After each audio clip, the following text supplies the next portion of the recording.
So we're out here today with Rich from Smithberry Barn, and we're standing out in your orchard. Correct. And it looks like in a field of apple trees. Apple trees. Mm-hmm. And so today we're going to kind of look through what we need to do for pruning apples. Okay. Okay. And so we noticed that this tree's got all sorts of shoots coming out all over the place. So what do we need to look for when we're pruning an apple tree? Pruning anything, these get pruned every year pretty intensively, but it's anything diseased, broken, crossed, you want to get all that out of there first, just to clean it up. And then once we've done all that, you go through and we prune for fruit production. So we go through and take everything vegetative off or back down to the fruit spurs, just so there's strong branching so it'll support that fruit. By leaving too much, you're just going to have too much leaf out there and it's not going to be able to support the fruit. Okay. Because, looking at a tree like this, could be pretty intimidating to somebody, the number of shoots and branches that are, there's a lot to do. So where do we start, or what do we? So like on this one, you see like this is all new growth from last year. You want to kind of direct that growth outward. So I go to the lowest bud and then you'll prune all those off. So what that does is, like, as we prune to that bud, next year the growth is going to be here. Your fruit's going to end up forming lower. This one doesn't have a lot of fruit spurs, but these are all fruit spurs here. And so that's where you want to focus your fruit production. Yeah, so because next year your fruit buds are going to stay on that vegetative tip, so then that'll support all the weight of any fruit, because any fruit cluster could have like 3 to 5 apples. Okay.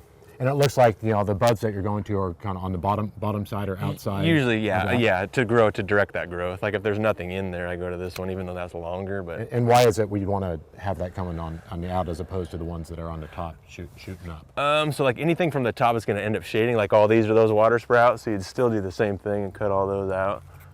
And it just supports the weight, or gets the light out of there.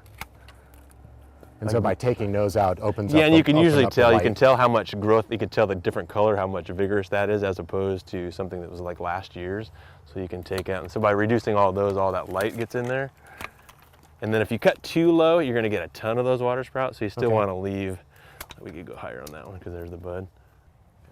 So we've taken off all the water spouts and all the leafy stems, but whereabouts does the fruit actually come from? So if you're looking at a branch with all the different buds, what should we be looking for? Yeah, so you can see the vegetative from last year. That's like, so technically it could have fruit, but it's probably not going to. But you see like the last year's growth, so all the fruit's going to be on the small, like that's a leaf or a flower bud that'll all fruit.